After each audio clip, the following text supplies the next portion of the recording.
കൊച്ചിയിൽ അനധികൃതമായി ജോലി ചെയ്തിരുന്ന 27 ബംഗ്ലാദേശികൾ പിടിയിലായിട്ടുണ്ട്.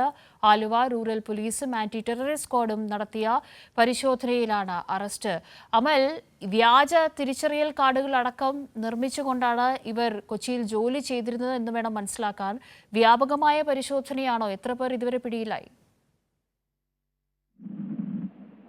വ്യാപകമായ പരിശോധന തന്നെയാണ് കഴിഞ്ഞ ഒരു മാസ കാലയളവിൽ ഈ ആലുവ പരിസരങ്ങളിൽ നടന്നുകൊണ്ടിരിക്കുന്നത്.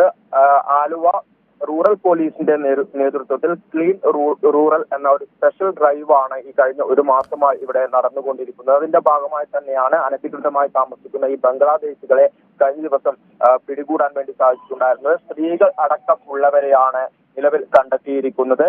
പ്രത്യേകിച്ച് ഈ വടക്കൻ പറവൂർ ഒപ്പം മുനമ്പം ഭാഗങ്ങളിലാണ് ഇവർ താമസിക്കുന്നത് എന്ന രീതിയിലുള്ള വിവരങ്ങൾ ലഭിക്കുന്നു. അത്തരത്തിൽ അന്വേഷണങ്ങൾ നടക്കുന്നു. ഇതിന്റെ അടിസ്ഥാനത്തിലാണ് കഴിഞ്ഞ ദിവസം രാത്രി 12 മണിയോടുകൂടി റൂറൽ പോലീസ് ഒപ്പം തന്നെ സ്പെഷ്യൽ ബ്രാഞ്ച്, ഡിവൈഎസ്പി സ്ക്വാഡ് ഒപ്പം ആന്റി ടെററിസ്റ്റ് സ്ക്വാഡ് എന്നിവരുടെ നേതൃത്വത്തിൽ നടത്തിയ അന്വേഷണത്തിൽ ഏകദേശം 50ഓളം പേരെ പിടികൂടുന്നത്. സംശയാസ്പദമായി കണ്ട സാഹചര്യത്തിലാണ് ഈ 50ഓളം പേരെ പിടികൂടിയത്. ഇതിൽ 27 പേരും ബംഗ്ലാദേശികളാണ് എന്ന് കണ്ടെത്തുകയായിരുന്നു. ഇവർക്ക് മതിയായ രേഖകൾ ഒന്നും തന്നെയില്ല. കഴിഞ്ഞ കുറെ നാളുകൾ, ഏകദേശം ഒരു വർഷക്കാലമായി ഈ ഏരിയയിൽ, അതായത് ഈ വടക്കൻ പറവൂർ ഒപ്പം തന്നെ മുനമ്പം ഭാഗങ്ങളിൽ ഇവർ ഒരു ലേബർ ക്യാമ്പിൽ കഴിഞ്ഞുകൊണ്ട് വിവിധ ഇടങ്ങളിൽ ജോലി ചെയ്ത് പോവുകയായിരുന്നു.